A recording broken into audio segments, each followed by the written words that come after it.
Hey there, it's Amanda with World in a Nutshell, and today we're going to talk about the rise and fall of the great Dutch Republic. Are you ready?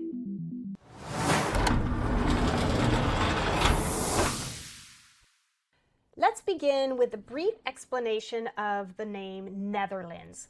Not to be confused with what Joey called the make-believe place where Peter Pan and Tinkerbell come from. The term Netherlands literally means the lowlands, and this is because most of the region was below sea level. This fact required a complex system of dikes and sluices and canals and windmills to pump the water out to prevent flooding. The Low Countries, or the Netherlands, originally encompassed a larger region than the one we know today, including Belgium, Netherlands, and Luxembourg, collectively called the Benelux countries, and a little portion of northern France. When the northern lowlands and the southern highlands divided, the term Netherlands was reserved for the northern part. And understandably, the Dutch-speaking people from these lowlands called themselves the Nederlanders. The term Dutch was actually used by the British to refer to the people. And the name Holland just refers to the most prominent province in the western coast of the Netherlands. Before we discuss the rise and fall of the Netherlands, here's a brief background. In the 1500s, the 17 provinces of the Netherlands were part of the Holy Roman Empire that was ruled over by the Habsburg family. From 1516, the Habsburg emperor was Charles V, who, at the very young age of 6, inherited a huge territory from the marriage of his parents, Philip the Handsome and Joanna the Mad. Joanna the Mad, by the way, was the daughter of the well-known Spanish monarchs Ferdinand and Isabella of Christopher Columbus and Spanish Inquisition fame. So Charles V, not only did he rule all of these territories in Europe, but he also inherited all of the Spanish territories in the Americas, making the Habsburgs the rulers of the empire on which the sun never sets. Later on, that title is going to be given to the British Empire.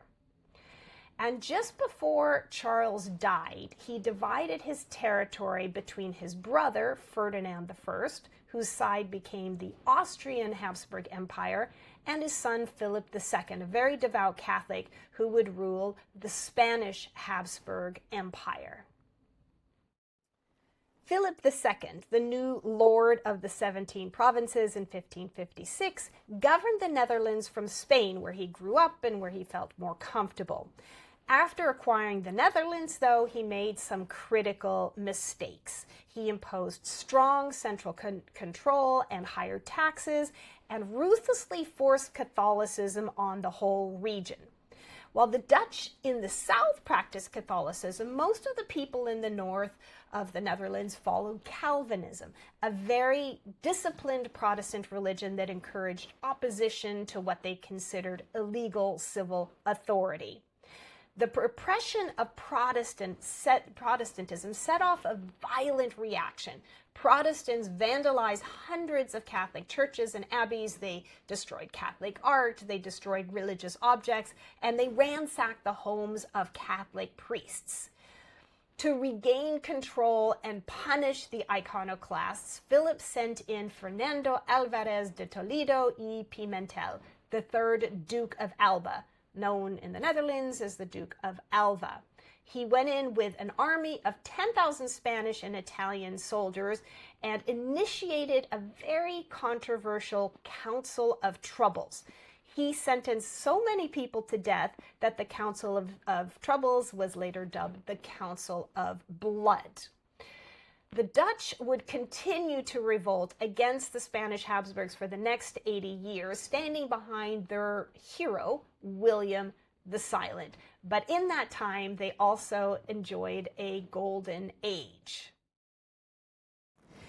When the battle against Philip II started, the Netherlands was divided into a loose confederation of 17 provinces. Unlike France and Spain and England, there was no monarch, no king, and each province ruled itself. They had their own laws, they had their own taxes, they had their own leaders who would send representatives or stadholders to periodic meetings at The Hague called the States General or Estates General to discuss issues that applied to all of the provinces collectively, like foreign affairs.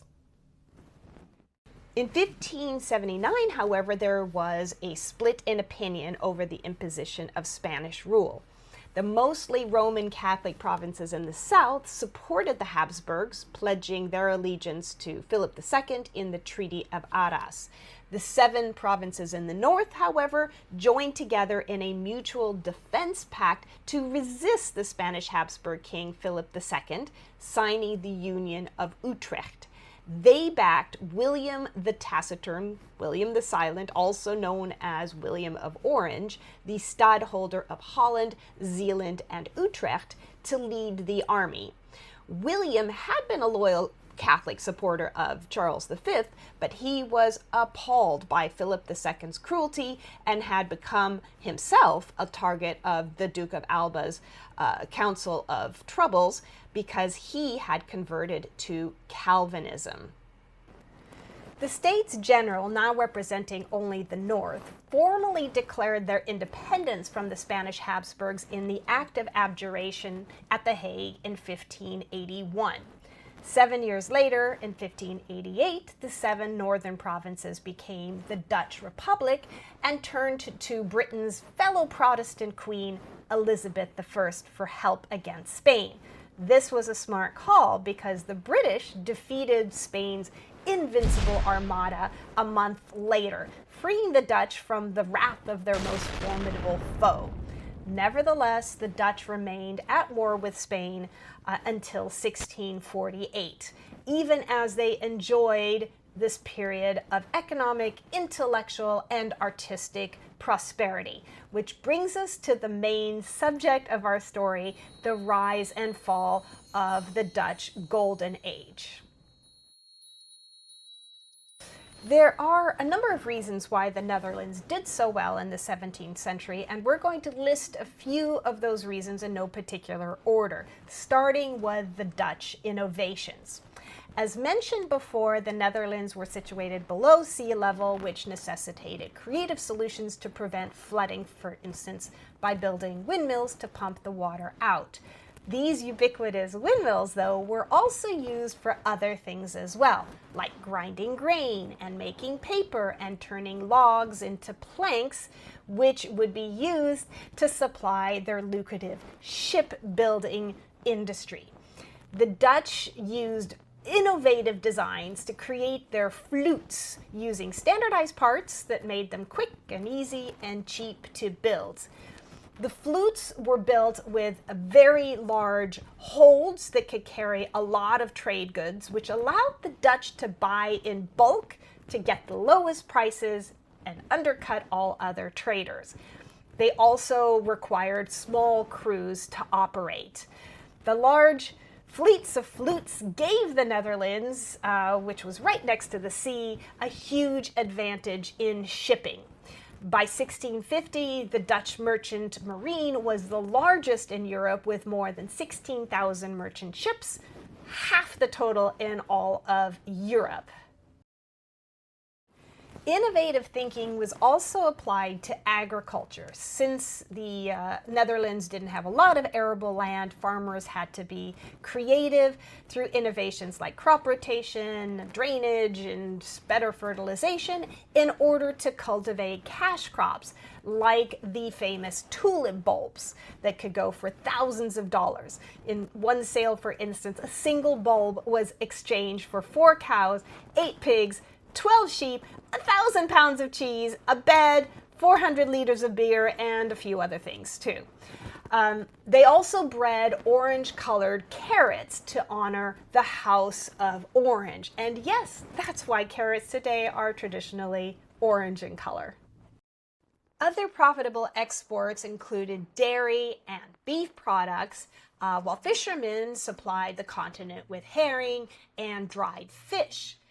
Small businessmen and artisans also worked in small home industries producing textiles like wool cloth from Leiden and linen from Haarlem for export. And all of these workers enjoyed a very high standard of living compared to commoners in the rest of Europe. Also, unlike other countries in Europe, the Netherlands had an unusually large middle class that was later called the bourgeoisie that lived in the Dutch Republic's burgeoning cities. In fact, more people lived in cities in the Netherlands than in any other part of Europe. An explanation for the financial success of the Dutch people of all social classes was the Protestant work ethic. Most Dutch people, as I said, practice Calvinism, called the Dutch Reformed Church, whose religious culture emphasized frugality, education, self-discipline, and the belief that one's occupation was a divine calling from God. However, although the Calvinist Dutch Reformed Church was the official church of the Netherlands, it was not the established church, which leads to another great advantage in the Netherlands: religious tolerance. While other European states were forcing their subjects to follow one single religion or fighting each other over religious differences, as in the deadly 30 Years' War, the Dutch were welcoming minority religious groups like the exiled Protestant Huguenots from France or the Puritans from Britain before they sailed off to Plymouth, and also the Jewish Sephardim who had been kicked out of Spain during the Spanish Inquisition, among them the family of the great Jewish philosopher Baruch Spinoza. And these skilled refugees greatly contributed to the economy and intellectual life in the Netherlands. They also benefited from Dutch freedoms that were protected by the Dutch Republican government. All the people in the Netherlands enjoyed the freedom of speech and press and religion, so much so that Amsterdam became the European center of intellectual pursuits by people like John Locke and René Descartes and the aforementioned Baruch Spinoza, whose ideas would have been censored in other countries. Intellectuals and students flocked to Holland from all over the world to take advantage of the robust printing and publishing trade. The Dutch themselves also had a higher level of literacy than any other country in Europe because Calvinist tradition required Christians to read the Bible themselves. Many also attended the best universities in Europe, in the Netherlands, like the Leiden University, founded in 1575. Dutch liberalism also extended to economics as well. The States General had no power to direct the economy in the United Provinces, which meant that the Netherlands did not suffer from the pitfalls of mercantilism. Merchants got to enjoy freedom to make money without any governmental interference. In fact, the Netherlands during the Golden Age had become the first modern economy in the world. In 1609, they opened the first true central bank that coined and protected the value of Dutch coins, which were, by the way, used as reserve currency throughout Europe. The Dutch also had the world's first true stock exchange, which became a global center for trade and capital investment. And the first company that publicly sold stocks on the Amsterdam Stock Exchange was the Dutch East India Company, which allowed investors to pool their capital to fund large-scale trade ventures. The first purpose of the Dutch East India Company was to capture the spice trade from the Portuguese. By 1580, Portugal had joined the Spanish crown, which, as you know, was the longtime enemies of the Dutch Republic. As a bonus, the States General allowed the company to govern the territories that they took. The Dutch West India Company followed in 1621, making its money primarily from the trade in slaves across the Atlantic from Africa to Brazil, the Caribbean, and North America. For your reference, here is West Indies and here is the East Indies. Returning to the Dutch East India Company, or the VOC that was created in 1602, they did succeed in taking over the Southeast Asian spice trade from the Portuguese, and they managed their trade from their base in Batavia, which is today Jakarta, the capital of Indonesia. The States General gave them a 21-year monopoly on all Dutch commerce in Asia, including the lucrative trade in tea, silk, spices, and other luxurious items that they found in the Asian markets. In 1641, they also took over the Portuguese trade with Japan, setting up shop on an artificial island called Dejima off the coast of Nagasaki. They also took Ceylon, which is Sri Lanka today, and in 1652, they established a post in Cape Town, South Africa, which would later become Cape Colony, as well as setting up trading posts in Persia, Bengal, Siam, Formosa, and the coast of India, among other places. By 1669, the VOC had become the richest private company in the world, earning their lucky investors up to 40% in dividends. In the Americas, in 1609, the Dutch East India Company hired British navigator Henry Hudson to find the elusive Northwest Passage across North America to Asia by sailing up the river that now bears his name. He didn't find the Northwest Passage, which, by the way, doesn't exist, but the Dutch did create the first colony in North America in 1614. On land that would later become New York, New Jersey, and parts of Pennsylvania, Maryland, Connecticut, and Delaware. From Fort Orange, present-day Albany, the capital of New York, the Dutch traded furs with the Native Americans. But it was New Amsterdam in present-day Manhattan, which incidentally was defended from the Indians by a long wall, where the real action was taking place. The city offered the same freedoms enjoyed by people in the Dutch Republic, which drew a robust multicultural community of immigrants. That is, before the New Netherlands was taken over by the British in 1664 and renamed New York. Still, the Dutch presence in New York has left a lasting legacy. For example, the names the Holland Tunnel and Harlem and Staten Island and Brooklyn, the Bowery, Yonkers, Greenwich Village, the Bronx. These are all names that were derived from Dutch names. And of course, Wall Street. Back in the Netherlands, the Golden Age was represented in art that was bought by private patrons who had become rich enough to commission paintings to adorn their homes. Unlike the giant Baroque paintings that were commissioned by the church and monarchs in Catholic countries, Dutch art was small and intimate so that it could fit on the walls of modest Dutch cottages. Since the strict Calvinists objected to anything that resembled idolatry, there were very few paintings of religious subjects like Jesus or Mary or angels. Instead, subjects were taken from real life. Called genre scenes, the art depicted scenes of everyday activities and focused on ordinary people doing their work or at leisure. Artists also made hyper-realistic still lifes with deep symbolism, reminding people of the fleeting nature of life and the inevitability of death. They did this, the memento mori as it's called, through dying flowers or decaying fruit or clocks or hourglasses or skulls.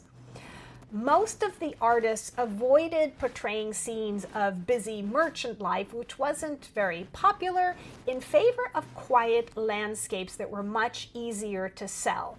They would paint sailboats and seascapes and animals quietly grazing, and of course, a lot of windmills. Also easy to sell were portraits that represented the patrons in very modest and pious outfits. They usually showed very few signs of their possessions because frugal Calvinists would have criticized that as a sign of greed and excessiveness. Rembrandt made most of his fortune as a popular Amsterdam portraitist to the large mercantile class.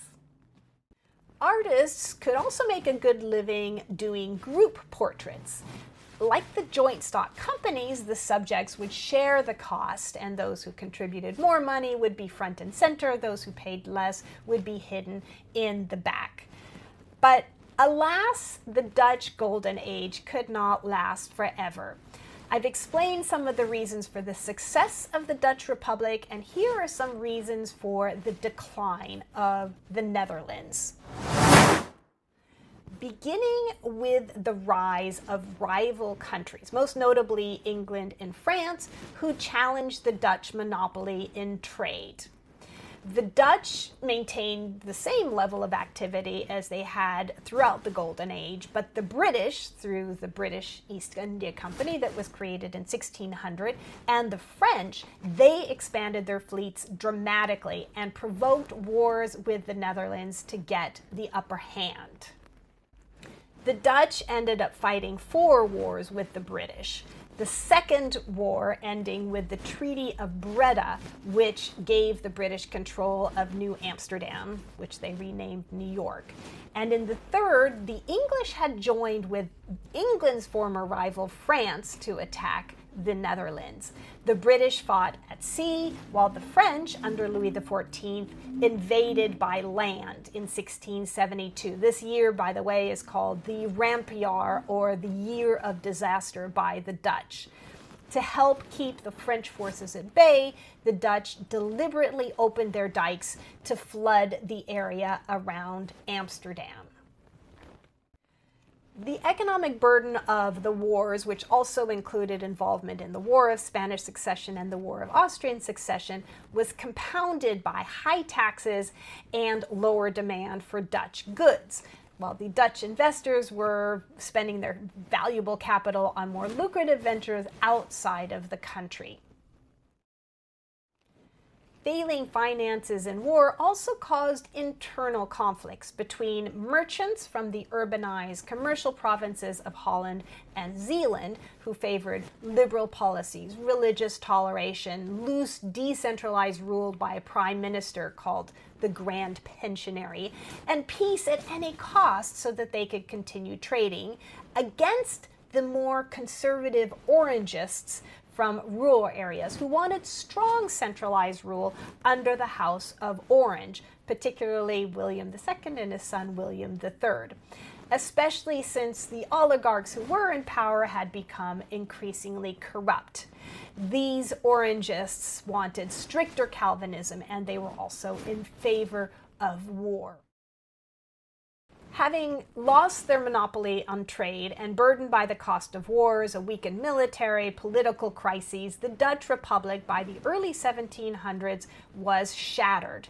The Netherlands would never again regain such dominance in Europe. And now a question for you. Do you see any historical or contemporary parallels to the causes of the rise and fall in the Netherlands?